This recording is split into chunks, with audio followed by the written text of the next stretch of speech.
आखिरकार वो हो ही गया जिसकी दुनिया को सबसे ज्यादा आशंका थी। इजराइल और ईरान के बीच चल रहे जंग में अब अमेरिका ने सीधे तौर पर एंट्री मार दी है।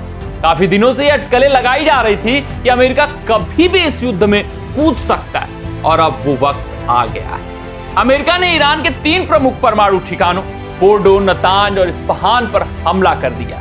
इस हमले की पुष्टि खुद अमेरिका के राष्ट्रपति डोनाल्ड ट्रंप ने ट्विटर के जरिए दी।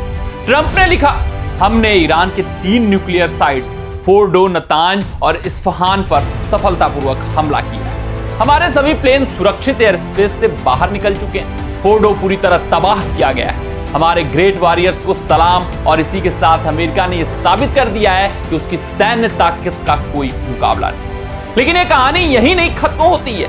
ईरान ने भी हमले की पुष्टि कर दी है और कहा है कि हम पीछे नहीं हटने वाले। और अब माहौल पूरी तरह गर्मा गया।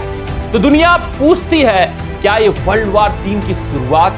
आइए समझते हैं कि ईरान के क्या है हालात, क्योंकि ईरान के हालात पर ही तो निर्भर है वर्ल्ड वॉर 3। इस्लामिक देशों से उम्मीद थी कि वे ईरान के साथ खड़े होंगे, लेकिन फिलहाल सिर्फ और सिर्फ संवेदनाएं ही जताई जा रही। लेकिन चौंकाने वाली बात यह है कि चीन और रूस अब खुलकर ईरान के समर्थन में आ रहे हैं। चीन और रूस पहले ही कह चुके थे, अगर अमेरिका ने ईरान पर सीधा हमला किया तो पीछे नहीं हटेंगे। रूस ने तो यहां तक कह दिया था, अगर आयतुल्ला खमेनी को कुछ हुआ तो उसके गंभीर परिणाम अमेरिका को भुगतने। अब सवाल कुछ बड़े हैं।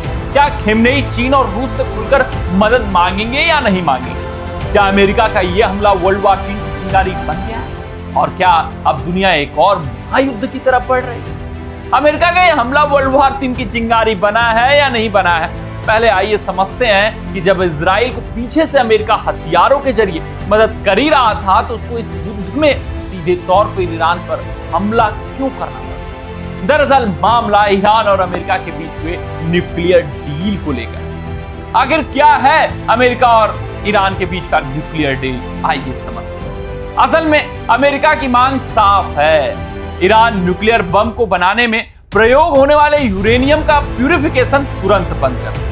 दरअसल बात साल 2015 की। ईरान और अमेरिका के बीच एक ऐतिहासिक समझौता हुआ जिसे joint comprehensive plan of action JCPO कहा जाता है। इस डील में तत्कालीन अमेरिकी राष्ट्रपति बराक ओबामा ने ईरान के साथ यह तय किया था कि 2030 तक ईरान अपने न्यूक्लियर प्रोग्राम को डेवलप नहीं करेगा। वहीं एक्सपर्ट्स बता रहे हैं ट्रंप 2045 तक चाहते हैं कि ईरान अपने न्यूक्लियर प्रोग्राम को डेवलप न करे।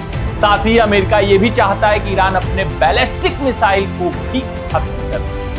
अब सोचिए, क्या कोई देश जो खुद एक ताकतवर राष्ट्र अपने आप को मानता है ऐसे किसी समझौते को स्वीकार कर सकता है? खमेनी का वहीं दूसरी तरफ कहना है कि ईरान मिट जाएगा लेकिन अमेरिका के आगे नहीं झुकेगा। हालांकि खमेनी बार बार यही कहते हुए नजर आते हैं कि ईरान कोई भी एटॉमिक बम बनाने की तैयारी नहीं करता है। सवाल यही है कि ईरान इसका मुंहतोड़ जवाब अमेरिका को देगा, नहीं देगा, या शांति से बैठ जाएगा।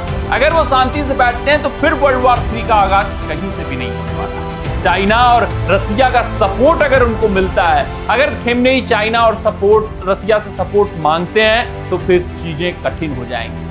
अमेरिका के पास सबसे बड़ी आर्मी होगी, सबसे बड़ी मिलिट्री होगी, सबसे बड़ा एयरफोर्स होगा, लेकिन चाइना, रसिया और ईरान जब साथ मिलेंगे तो वर्ल्ड वॉर 3 का आगाज जरूर हो सकता है। कमेंट सेक्शन में कमेंट करके बताइएगा कि ये जो अमेरिका का हमला रहा ईरान के ऊपर कितना गंभीर साबित हो सकता है। वर्ल्ड वॉर 3 का क्या चिंगारी जल चुका है? मिलते हैं आपसे अगले रिपोर्ट में। तब तक अपना ध्यान दें, सुरक्षित रहें, स्वस्थ रहें, मस्त रहें। जय हिंद, जय भारत।